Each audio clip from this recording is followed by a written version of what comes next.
Trae Young na motivate dahil sa All-Star snub. Victor Wembanyama trending. Zion Williamson na pa-react sa rookie. At Pacers kinukulit na si Wiggins at Jonathan Kuminga. Ngunit bago ang lahat, kung gusto nyo ng matibay na running shoes, new Adidas fashion, mabibili lamang sa halagang $1,199. Click lamang ang link sa comment section or bisitahin lamang ang tfen.com for more high-quality shoes. Nitong Sabado ng umaga, nagkaroon ng kakaibang laro sa Texas sa pagitan ng New Orleans Pelicans at San Antonio Spurs. Si Zion Williamson ang naging star sa laban ng magawa nito ang game-winning shot na may kulang sa 4 na segundo ang natitira sa oras. Ang former Duke star ay nagtapos na mayroong 33 points at nanalo ang Pelicans sa score na 114-113. Pagkatapos ng laro, pinuri ni Williamson ang rookie na si Victor Wembanyama na nagtapos sa kanyang laro na may 16 points, 14 rebounds, 7 assists at may 2 steals at 3 blocks. Si Vic ay isang napaka-special na player. Kanina lang kami nag-uusap tungkol dito sa locker room. Siya yung tipong player na maaaring magkaroon ng 2 o 3 Defensive Player of the Years at ayaw kong magbigay ng limitasyon pero maaari siyang magkaroon ng Defensive Player of the Years at MVPs. Hindi pa tayo nakakita ng ganun. Meron na lalapit pero hindi gaya niya. Siya ay isang kahangahangang player at sa tingin ko, lalo pa siyang magiging magaling lalo na't si Pop ay nandyan para mag-develop sa kanya. Si Williamson ang unang pick sa 2019 NBA Draft, kaya't may maraming karanasan siya sa kanyang posisyon tulad ni Wembanyama ngayon. Ang 2021 NBA All-Star ay kasalukuyang may average na 22.3 points, 5.5 rebounds, 4.6 assists at 1.0 steals bawat laro, habang may 58.9% shooting percentage mula sa field. Sa tagumpay, ang Pelicans ay ngayoy hawak na ang 28-21 record sa kanilang unang 49 games na naglalagay sa kanila sa ika-7 na pwesto sa Western Conference. Samantalang ang Spurs ay bumaba sa 10-39 sa kanilang unang 49 games na naglalagay sa kanila sa ika-15 na pwesto sa kanlurang komperensya. Hindi lamang si Zion Williamson ang nagpakita ng kakaiba sa laban na ito dahil gumawa rin ng ingay si Victor Wembanyama. Sa katunayan, ng ibang ipinakita nito ay naghatid na mapag-usapan ito sa social media. Kabilang na ang block dito kay Williamson. Back to Williamson. Blocked by Wemby. At sa kahangahangang assists na ito. Going on. Whenever Victor gets the ball in the low block, he's going to throw a lefty sky hook and drops it down to Trae. Sa sumunod na balita naman, ang Phoenix Suns ay ang isa sa pinakamaingay na team sa NBA nitong nakaraang buwan at pumasok sa kanilang laban kontra sa Hawks na silang nanalo ng 9 sa kanilang huling 11 laban. Sila ay malusog at nakaharap ang isang Hawks team na nahihirapan sa depensa.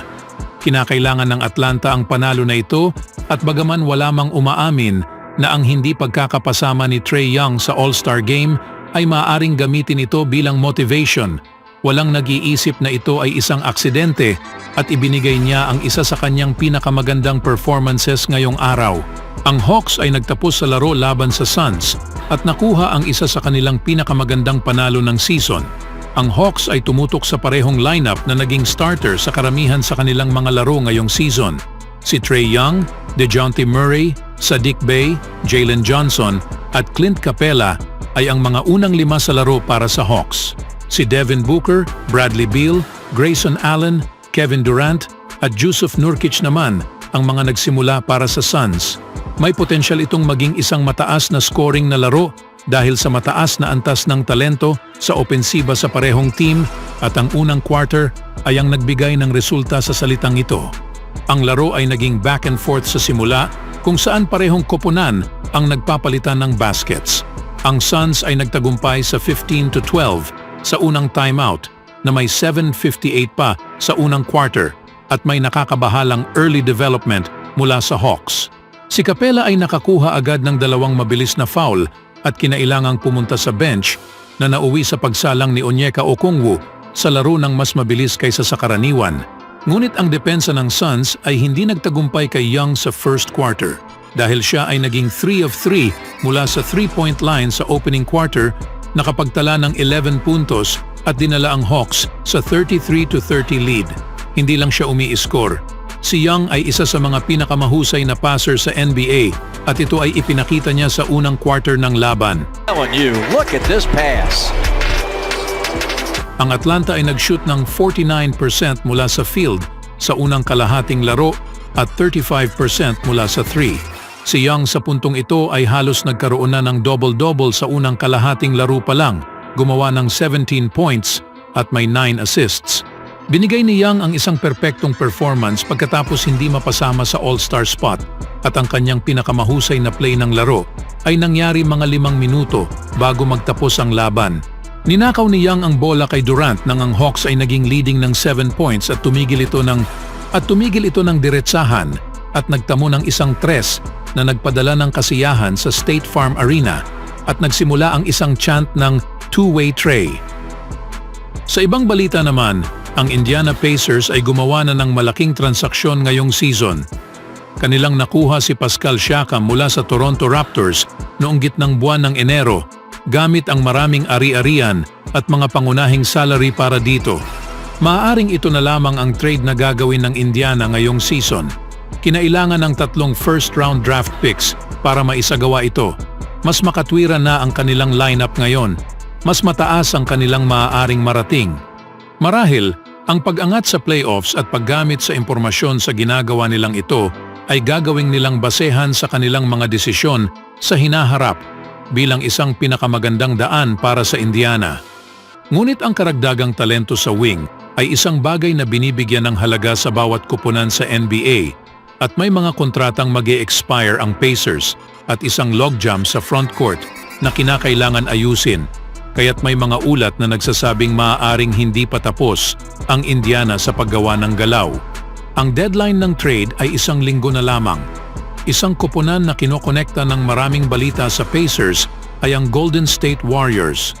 Ang koponan sa Bay Area ay kasalukuyang 4 na laro sa ilalim ng .500 at nasa ika-12 na pwesto sa kanlurang kumperensya kahit na si Stephen Curry ay naglalaro sa antas ng All-Star. Maaring sila ang isang koponang interesadong gumawa ng galaw bago ang February 8 trade deadline.